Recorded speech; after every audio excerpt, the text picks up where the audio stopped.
ẹ káalẹ́ ẹ kú àtòwúrọ̀ Ìdòwú Ògúnbàjò lórúkọ tèmi. Wọ̀nyí ni àwọn ìròyìn tí a mú wá fún yín ní èdè Yorùbá lẹ́kùnrẹ́rẹ́. Ààrẹ ilé ìgbìmọ̀ aṣòfin Godswill Akpabio ti ní orúkọ àgékúrú tó jẹ́ àpèjẹ àti ìṣèjọba tó ń lọ lọ́wọ́lọ́wọ́, ìyẹn ètò ìrètí tuntun, jẹ́ ohun tó lè wá sí ìmúṣẹ bí gbogbo ọmọ orílẹ̀-èdè Nàìjíríà láìka ẹgbẹ́ òṣèlú sí bá wà papọ̀ fún àfojúsùn kan ṣoṣo. Ààrẹ ilé ìgbìmọ̀ aṣòfin ló sọ̀rọ̀ yìí di mímọ̀ nígbà tí olùrànlọ́wọ́ pàtàkì àgbà sí ààrẹ lórí ìfọwọ́sowọ́pọ̀ àwùjọ ṣàbẹ̀wò sí ọ́fíìsì rẹ̀. Akọ̀ròyìn wa Muhammad Rabiu Ali jábọ̀ ìròyìn wípé ìpàdé ìfọwọ́sowọ́pọ̀ àwùjọ tí ààrẹ Bọ́lá Ahmed Tinubu ṣe ìdásílẹ̀ rẹ̀ ni ó wà fún ọ̀nà ìfúnni ní ìró padà fún àwọn agbègbè ìṣèlú mẹ́fẹ̀ẹ̀fà tí ó wà lórílẹ̀‐èdè. Ṣáájú ìbẹ̀wò yìí ni ilé ìgbìmọ̀ aṣòfin ti sún ìpàdé wọn síwájú látàrí ọ̀fọ̀ ńlá tó ṣẹ ilé náà nípa ìkan nínú ọmọ ẹgbẹ́ wọn tó jẹ́ aṣojúṣòfin Isa Dongoyaro tó ta tèrò nípa tó sì dágbére fáyé ní ọjọ́ Ẹtì tó kọjá.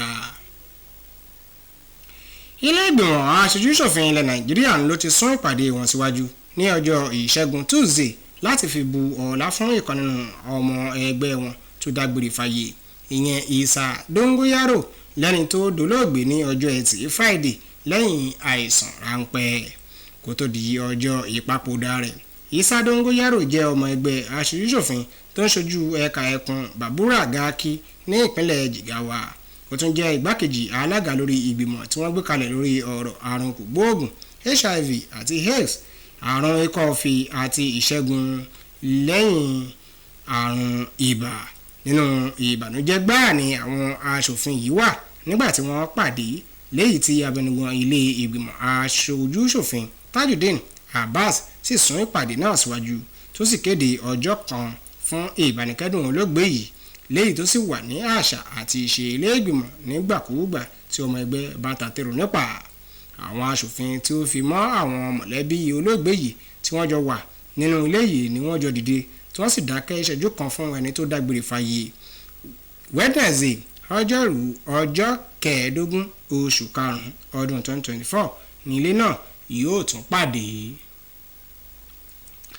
Àwọn olùdókòwò ní ẹ̀ka àwọn àlùmọ́nì ìwakùsà nílẹ̀ Nàìjíríà kò ní lè máa rìnrìn àjò àrìnfẹ́ dákú lórí wípé àwọn wá ojútùú àbí àlàyé ní kíkún lórí ọ̀rọ̀ ilé-iṣẹ́ wọn. Ohun tó dájú ṣáká ni wípé pẹ̀lú ìnàkásí wọn láì tẹkọ̀ létí wọn á sì rí ohun tí wọ́n ń wá.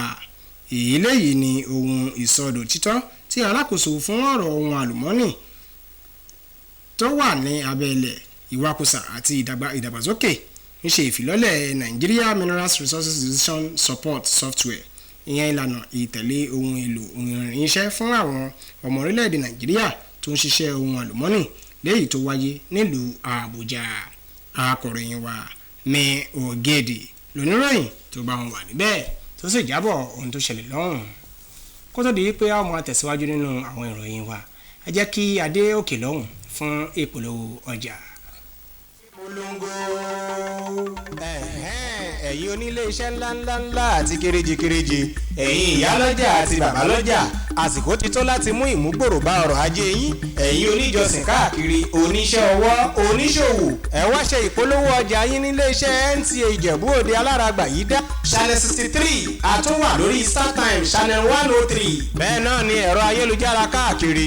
ẹ̀yin tí ẹ fẹ́ ṣayẹyẹ ẹ máa bọ̀ ní àyíká wa ní NTA Ìjẹ̀bú Òde ní onírúurú ayẹyẹ bíi ìwúyè, ọjọ́ ìbí, ìgbéyàwó, òkú àgbà àti bẹ́ẹ̀ bẹ́ẹ̀ lọ.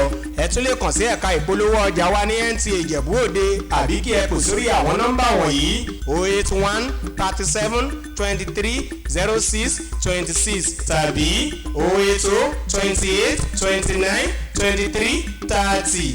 NTA Ìjẹ̀bú Òde alárágbà yìí dání wá. Ẹ káàbọ̀ padà. Pẹ̀lú ìwòye ewu tó wà nínú àgbé epo pamọ́ sínú kẹ́ẹ̀gì nígbà tí a bá rìnrìn àjò, àwọn ẹ̀ṣọ́ aláàbò ojú pópó orílẹ̀-èdè yìí ti gba àwọn awakọ̀ àti aráàlú lámọ̀ràn láti yàgò nínú àwọn ìwà yìí nítorí ìwà bẹ́ẹ̀ lè yọrí sí ìpalára fún ààbò àwọn aṣàmúlò ọ̀nà. Ìṣítí yìí wáyé lásìkò ìpolongo ìlanilọ́yẹ̀ táwọn ẹ̀ṣọ́ aláàbò ojú pópó ẹ̀ka ti ìpínlẹ̀ Ògùn gbé kalẹ̀ fún àwọn lọ́gàlọ́gà àwọn awakọ̀ tó tún jẹ́ ọmọ ẹgbẹ́ àwọn awakọ̀ ní ibùdókọ̀ Kútọ̀ nílùú Àbẹ́òkúta. Akọ̀ròyìn wa Lẹ́kàn Àgbọ̀ndẹ̀ oníròyìn tó bá wọn wà níbẹ̀ tó sì jábọ̀ ohun tó ṣẹlẹ̀ lọ́hùn.